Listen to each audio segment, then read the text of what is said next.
I remember when I got Animal Crossing Wild World on the DS back in the day, and I asked my older cousin, who I often played with, when do we beat the game? See, before then, I had only played games that had specific endings. Mario Bros, Donkey Kong Country, and even SpongeBob games all had level progression and final bosses. But apparently that wasn't a requirement in a video game. Whether or not a game has an ending is not a necessary factor in having a game be enjoyable. With that being said, why do most games have endings? Let's take a look at why Animal Crossing and the life simulator genre as a whole are different.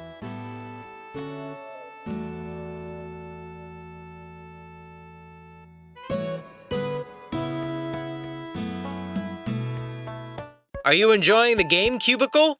If you like what I do and want to see more of it, make sure to like, subscribe, and comment. Maybe if you leave me a good video idea, I'll make it and give you a little shout out. Okay, back to the content.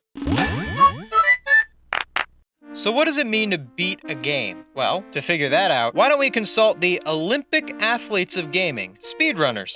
Speedrunners have two main completion categories, any percent and 100%. What most speedrunners consider any percent is often what is simply beating a game. It's beating the main challenge of the game, while 100%ing a game is going above and beyond and getting everything available. There's a reason that developers want players to have a distinction between beating a game and 100%ing a game, and that is because developers know that their audience will consist of casual players who pick up the game from time to time, and people who will absolutely dedicate their lives to getting every Korok seed. I'm the second one. So Animal Crossing does have 100%ing in it. There is a finite amount of things to do and a finite amount of items to collect, and once you get all of it, there isn't anything else you can do except customization of your island, your house, or character outfit. Since there are only so many inventory slots, I'm pretty sure you can't have at least one of every single item, as the amount of clothing and furniture items is just astronomical, to the point where even if you filled every ounce of storage and every space on the island, you wouldn't be able to fit them all. However, once you own an item once, it gets listed in your catalog, so completing the catalog is often what is counted as getting all the items.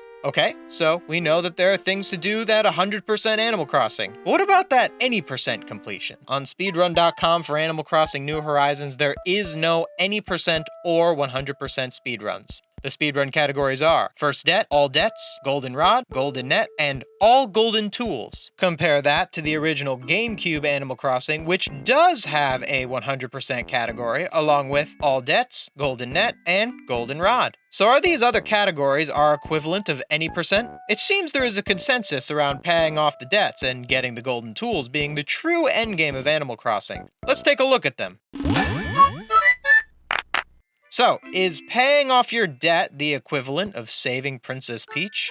Once you get the biggest house, I suppose you could consider your game beaten. However, paying off the house doesn't require the player to engage with every aspect of the game. You could pay off your house just by catching the most expensive fish and bugs, or getting lucky buying and selling turnips, or time traveling to the Bunny Day event in City Folk over and over again and selling the furniture prizes. Yes, that's actually how I got rich when I played City Folk as a kid. But that raises the question, does beating the game require you do some sort of interaction with every aspect of the game? Well, no, actually. Just look at the people who go straight to killing Ganon in Breath of the Wild without doing anything else. That's any percent completion right there. Paying off the house debt seems to be the most likely contender for beating the game in Animal Crossing.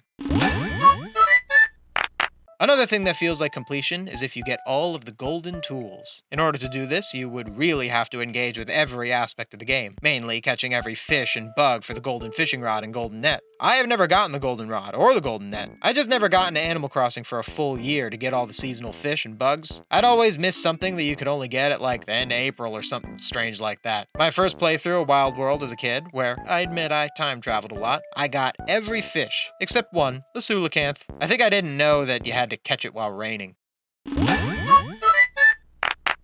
Another completion that only appears in Animal Crossing New Horizons is getting KK Slider to come to your island. Now, New Horizons definitely guides the player through a bit of a main story, much more than any other previous Animal Crossing. You start off with nothing and have specific missions, like building the museum, getting more villagers by putting their houses together, and expanding the island. The game guides you through all of this, and you have to do it in a specific order. At the end of this beginning quest, you go from having this little tent to having the real town hall, and KK Slider comes to perform. This seems to be a sort of endgame exclusive to New Horizons. Sure, the game isn't over. There's lots of stuff to engage with, but you're not going to get guided through a narrative like you did before. I have to say that, personally, I prefer the game before KK Slider comes to visit, but that's just me. I think I'm a certain kind of person who has a taste for a game like Animal Crossing with its mechanics and ambiance, but likes being guided through games. It's like how I enjoy survival mode in Minecraft, and my girlfriend likes creative mode.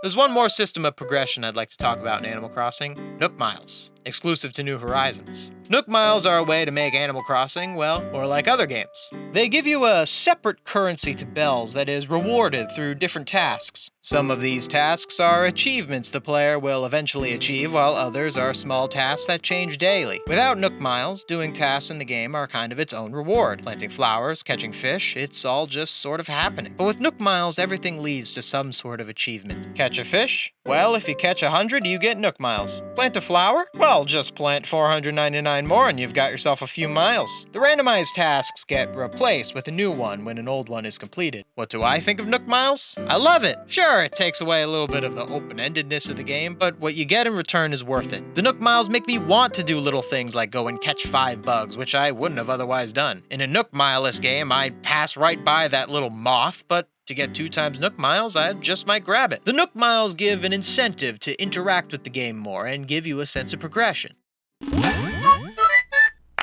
Animal Crossing and other life simulator games are designed to give each player a unique experience. Everyone who buys a copy of Super Mario 64 is getting the same game. We all are exploring the same Hyrule when we play Zelda, and we all face the same gym leaders and Pokemon. But Animal Crossing is a different world for everyone who gets the game because you customize it. In order to have a fully customizable game like this, the developers have to let go of the traditional ways in which a game usually progresses in favor of a more open-ended experience. So that's how Animal Crossing is different when it comes to progression. What did you think of my analysis? When did you consider yourself having beaten Animal Crossing? Are you more of a survival mode or a creative mode person? Let me know in the comments below. Remember to like, subscribe, and ring the bell. See you next time.